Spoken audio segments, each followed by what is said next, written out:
Hello everyone, welcome back to education point. आज हम पढ़ेंगे मॉर्फोलॉजी ऑफ फ्लावरिंग प्लांट्स। सबसे पहले हम बात करते हैं मॉर्फोलॉजी की। मॉर्फोलॉजी होती क्या है? मॉर्फोलॉजी होती है जो किसी भी ऑर्गेनिज्म की, चाहे वो प्लांट हो या एनिमल हो, उसकी आउटर मोस्ट स्टडी, जो आउटर मोस्ट जो पार्ट होते हैं उनकी जो हम स्टडी करते हैं बाहर से, उसको क्या बोलते हैं? मॉर्फोलॉजी बोलते हैं। अब हम बात कर रहे हैं प्लांट्स की, तो प्लांट्स के बारे में हम क्या क्या आउटर मोस्ट चीज़ें जो भी प्रेजेंट है वो है रूट होगी, स्टेम, लीव्स, फ्लावर और फ्रूट। इन सभी के बारे में हम यहाँ पे डिस्कस करेंगे। सबसे पहले हम बात कर लेते हैं रूट की। In majority of dicot, dicot क्या होते हैं? जिसमें दो कोटिलिडन्स होते हैं, ठीक है। The direct elongation of radical cells, radical leads to the formation of primary root which grows inside the soil. मतलब कि एक जो रूट है प्लांट की, डाइकोट की, ऐसी होगी। अब ये क्या करेगी? ये तो होगी मेन रूट, प्राइमरी रूट। अब इसके बाद इसके सेकेंडरी रूट, टर्सरी रूट, ये है, ये ऐसी बनते जाते हैं। जैसे ये प्राइमरी होगी, ये सेकेंडरी होगी, ये इसकी क्या होगी? टर्सरी रूट होगी, ठीक है। ऐसे ये रूट बनती जाती हैं। जैसे हमारी जो डायग्राम है इसमें भी दे रखा है, ये प्राइमरी रूट, ये मेन रूट दिखा दी, सेकेंडरी रूट इसके जो पार्ट है वो ये दिखा दी, ठीक है। और हम प्लांट्स में क्या क्या जैसे एक प्लांट है नॉर्मल, इसके अंदर ये हो गए फ्लावर्स, फ्रूट हो गए, ये मस्टर्ड का प्लांट है, ये स्टेम हो गए, ये लीव्स, बड, नोड और इंटरनोड, ठीक है। अभी बात करते हैं टैप रूट सिस्टम। ये एज इन मस्टर्ड प्लांट में जैसे टैप रूट सिस्टम दिखा रखा है आपको, प्राइमरी रूट, सेकेंडरी, टर्सरी, ये रूट्स पाए जाते हैं, वो क्या होगा? Tap root system. फिर बात करते हैं मोनोकोट की। तो मोनोकोट में क्या हो गया कि जो प्राइमरी रूट है वो छोटी होती है and is replaced by large number of roots. These roots originate from the base of the stem and constitute the fibrous root system. जैसे कि हम बात करते हैं वीट की। वीट में क्या है कि जो रूट्स है वो नीचे से स्टार्ट होती है और गुच्छा बनाती है, जैसे फाइब्रस, जैसे ये दे रखा डायग्राम, फाइब्रस लाइक, ठीक है। ये कौन सी होगी? फाइब्रस रूट्स होगी।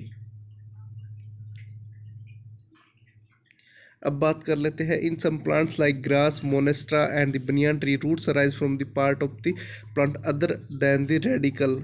जो रेडिकल से मतलब कि जो रूट्स रेडिकल से स्टार्ट ना हो, कहीं और से भी स्टार्ट होना, उसको क्या बोलेंगे? Adventitious roots. और एडवेंटिशियस रूट्स ये है, ये डायग्राम दिखा रखा है एडवेंटिशियस रूट्स का। ये रेडिकल से स्टार्ट ना होकर कहीं और से स्टार्ट होती है, जैसे स्टेम से हो गई या कोई ब्रांच है वहाँ से होगी, ये क्या होगी? Adventitious.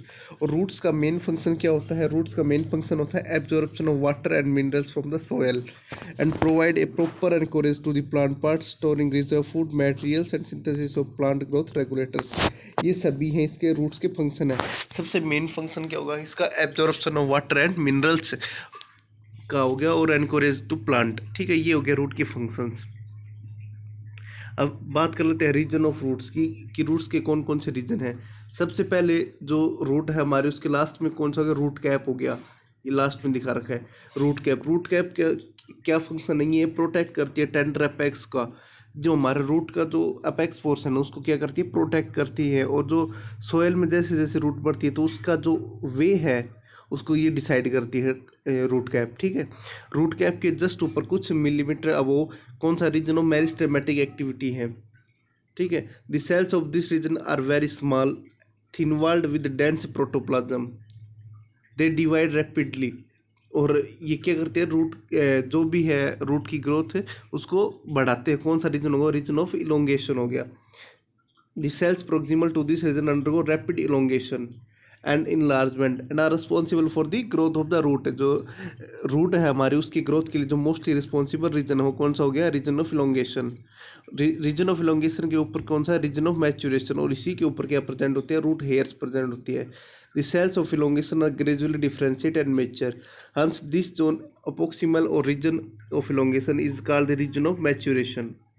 From this region, the epidermal cells form very fine and delicate thread-like structures। क्या होगी? वो रूट हेयर्स बोलेंगे, जो थ्रेड-लाइक स्ट्रक्चर्स है। इनका क्या क्या क्या काम है? कि एब्जॉर्ब करती है वाटर को और मिनरल्स को from the soil. Root hairs का काम है। अब हमारी मॉडिफिकेशन ऑफ रूट्स, रूट्स की अलग अलग मॉडिफिकेशंस के बारे में पढ़ेंगे हम। जैसे सबसे पहले हम एग्जांपल ले लेते हैं बनियान ट्री का। उसके अंदर जो रूट्स है वो कहाँ कहाँ से, ब्रांचेज से होगी, स्टेम से, कहीं से भी अराइज हो जाती है। जैसे ये फिगर देख रहे हैं हम बनियान ट्री का, इन रूट्स को क्या बोलेंगे, प्रॉप रूट्स बोलेंगे। ठीक है। अब आगे बात करते हैं हम मेज की। मेज मक्का की होगी, शुगर केन हो गया, उसके अंदर जो रूट्स है वो क्या होती है, वो स्टेम है, स्टेम के जो पार्ट, ये अर्थ सरफेस हो गया, अर्थ सरफेस के ऊपर ये स्टेम होगा, स्टेम के जस्ट अर्थ सरफेस से थोड़ा सा ऊपर ऐसे ये रूट्स निकलती हैं। इनको क्या बोलते हैं, स्टिल्ट रूट्स। ये क्या करती है, प्लांट को जो स्ट्रेंथ प्रोवाइड करती है। ठीक है, इनको क्या बोलेंगे, स्टिल्ट रूट्स बोलेंगे। अब आगे बात करते हैं हम न्यूमेटोफोर्स की। न्यूमेटोफोर्स क्या होते हैं कि कोई भी एक प्लांट है, जैसे ये अर्थ सरफेस हो गया, ये प्लांट यहाँ पे ग्रो कर गया, ठीक है, ये इसके नीचे रूट हो गई। अब क्या होंगे कि ये रूट ग्रो होके वापिस सोयल में जर्मिनेट कर जाएंगे, यहाँ पे एक नया प्लांट बना देती है, मतलब रूट ऊपर निकल जाती है। ठीक है, उसको क्या बोलेंगे हम, न्यूमेटोफोर्स बोलेंगे। ठीक है, जैसे ये हो गई, ये हमारे जो कुछ कुछ रूट्स का है, ये स्टोरेज का काम करती है, कैरेट का, स्वीट पोटैटो, टर्निप, क्योंकि अब ये है न्यूमेटोफोर्स। ये देखिए, इनका न्यूमेटोफोर जो रूट्स है उनका मेन फंक्शन क्या हो जाता है, रेस्पिरेशन का भी एक कार्य करती है ये। अब आगे बात कर लेते हैं हम स्टेम की। स्टेम में सबसे पहले क्या पता, नोड और इंटरनोड। जैसे शुगर केन का एग्जांपल ले लेते हैं, तो जैसे ये ऐसी स्ट्रक्चर होती है शुगर केन की, तो इसमें जो ये पोर्शन हो गई, ये क्या हो गया, नोड हो गई, और जो दो नोड के बीच में जो भी पोर्शन है उसको क्या बोलेंगे, इंटरनोड बोलेंगे। ठीक है, this time may not be always typical like what they are expected to be. They are modified to perform different functions. कौन कौन से फंक्शन परफॉर्म करता है, underground stem of potato, ginger, turmeric, jamikand, colocasia are modified to store food in them. ठीक है, जैसे potato हो गया, जिंजर होगी, टर्मरिक हो गया, जमीकंद, इस सभी में जो स्टेम हो गया फंक्शन करेगा, फूड के स्टोरेज का करेगा। They also act as organs of prenation to tide over condition unfavorable for growth. Stem tendrils which develop from the axillary buds are slender and spiral coiled and they help plants to climb such as in gourds या cucumber हो गया, उस जैसी ये ऐसे structure बनाती हैं जो इनको ग्रो करने में हेल्प करती हैं। ये हो गया पहला जो फिगर है, इसमें क्या है, स्टेम है, जिंजर हो गया, पोटैटो हो गया, इसमें क्या वर्क कर रहा है, स्टेम स्टोरेज का। आगे क्या है ये, इसके अंदर देखिए टेंड्रिल है, स्टेम इनटू टेंड्रिल, ये क्या करते हैं, हेल्प इसके, जैसे कोई भी बेल होगी हमारी, तो जो ऊपर उसको स्ट्रेंथ प्रोवाइड करती है ऊपर आगे बढ़ने में, वो भी स्टेम का फंक्शन है।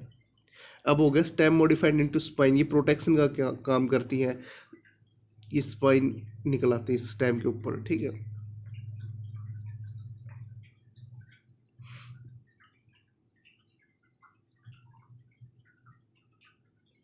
ये हमारे रूट स्टेम के बारे में हमने डिस्कस किया था, रूट और स्टेम।